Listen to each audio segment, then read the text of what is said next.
Tant de convoitises, vulgaires planches de bois idolâtrées par l'Ovalie tout entière cette saison. Toulon est favori pour ramener le bouclier de Brennus sur la rade et court derrière un doublé H-Cup Top 14. Une première depuis le stade toulousain il y a 17 ans. Une première tout court dans l'ère professionnelle du rugby. Oui, mais voilà, en face se dresse le Castres olympique, le jumeau rugbystique de Toulon. Moins bling-bling certes, mais tout aussi costaud en conquête et rugueux en défense. Le leitmotiv du CO, offrir ce fameux trophée à son duo d'entraîneurs sur le départ, Laurent Labitte et Laurent Travers.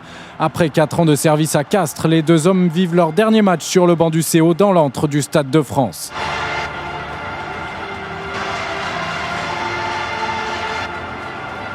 Et dès l'entame de cette finale, Toulon fait mentir toutes les mauvaises langues. Johnny Wilkinson préfère le jeu au drop. Il tape à suivre, mais Brice Dulin fait l'arrêt de volée. Première offensive stoppée des Toulonnais. Dans la foulée, Toulon est dans les 22 du CO après une pénalité sur le poteau de Wilkinson. Il malmène les Castres et pénalisé pour la troisième fois en 6 minutes. Johnny Wilkinson débloque le compteur du RCT 3-0. Matt Guiteau commet ensuite un en avant dangereux au bord de sa ligne d'en but. Mais à suivre introduction Castres. Et cette fois, ce sont bien les Bleus qui font mal aux Toulonnais. Ils obtiennent la pénalité. Rory Cocotte répond à Wilkinson, 3 partout. Après 20 minutes enlevées, le face-à-face attendu a bien lieu. Johnny Wilkinson privilégie désormais le pied. Ce ballon pour Wilkinson au drop de plus de 40 mètres de Johnny Wilkinson à côté. L'ouvreur anglais n'en est qu'à 25% au pied sur ce début de match. Et mis à part quelques gentillesses, rien d'autre à signaler jusqu'à la 40e minute. C'est Cocotte qui a vu le trou. Il est parti, Henri Cocotte, il y va tout seul. Il l'a fait. Magnifique. Il a piégé la défense de Toulon. Et s'est transformé par Cocotte lui-même. Au repos, Castres mène 10-3. Vexé, l'armada toulonnaise démarre fort le deuxième acte. Les Toulonnais ne trouvent pas l'essai, mais Wilkinson donne 3 nouveaux points au pied, 10-6. Mais Castres a les ressources aussi. Caballero récupère un ballon dans les mains toulonnaises et le CO est à 2 doigts de faire le break. La défense toulonnaise sauve les meubles. Et décidément, cette finale tarde à révéler son verdict. Toulon tente tout et obtient de nouvelles pénalités. À 40% de réussite jusque-là, Johnny Wilkinson ramène le RCT à 1 point de Castres, 19. Il reste 10 minutes. Avantage, pénalité pour Castres, mais il va laisser jouer pour le drop de Rémi Thalès. Le drop de Thalès qui va passer entre les perches et redonner 4 points d'avance à Castres à moins de 10 minutes de l'affaire. Castres mène 13-9 et va battre Toulon à son propre jeu. Deuxième drop de Rémi Thalès. Thalès, le drop qui va encore passer entre les poteaux. On attendait Wilkinson, on a Thalès. Castres file vers un nouveau sacre au moment où Toulon réagit par Dylan Armitage, mais l'essai n'est pas transformé. Score final 19-14. Castres fait chuter le Grand Toulon et redevient champion de France 20 ans après son dernier titre acquis dans la controverse face à Grenoble. Quel magnifique cadeau pour les deux coachs du CO qui s'en vont sur cette victoire.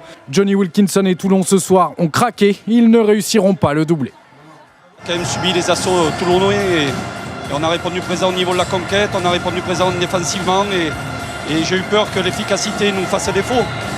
Donc on est très heureux ce soir et vous savez, à Castres aussi, il y a des joueurs et de bons joueurs. Elle représente quoi cette victoire, cette finale gagnée?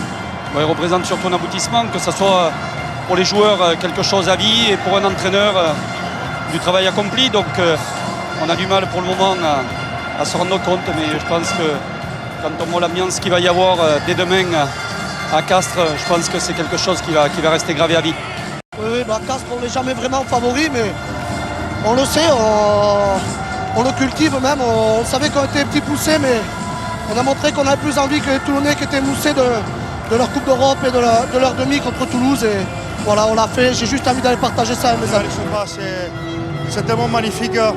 Voilà, j'ai pas de paroles pour exprimer toute la joie que je sens et tous ces groupes bosseurs comme on est, voilà, on ressent dans ce moment. Vous avez connu des galères avec le Castres olympique, il y a eu des saisons qui ont été vraiment compliquées.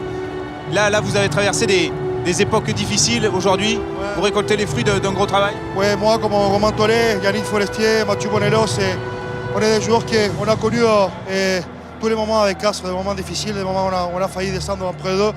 Mais voilà, et on était toujours là et voilà, je pense qu'aujourd'hui c'est la récompense.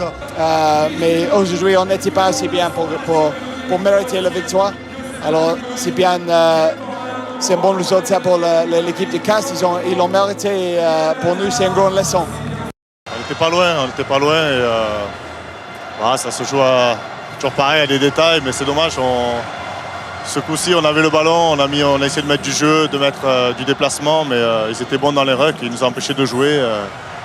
Je crois qu'ils avaient travaillé ça, ils savaient qu'il fallait nous ralentir, un peu comme on a joué contre Montferrand et Toulouse, bon en défense, et puis attendre que l'équipe fasse une erreur. On en a fait une, on a pris un essai, et puis voilà, derrière, on n'a pas réussi à revenir. Vous allez quand même réussir à encaisser, digérer, va vous falloir du temps pour tout ça? Ouais, c'est une finale, on en a gagné une il y a 15 jours, là on en perd une. Voilà, il faut continuer à grandir, je crois que le club grandit. On a fait quand même une belle saison et il faut se dire les vérités aussi. Il y a beaucoup de déceptions.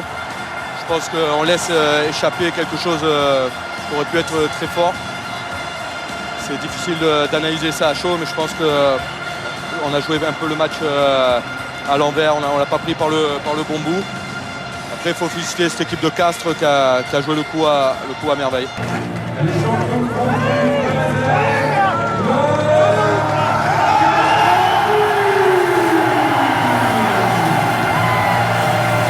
Le Castres Olympique, champion de France de rugby 2013.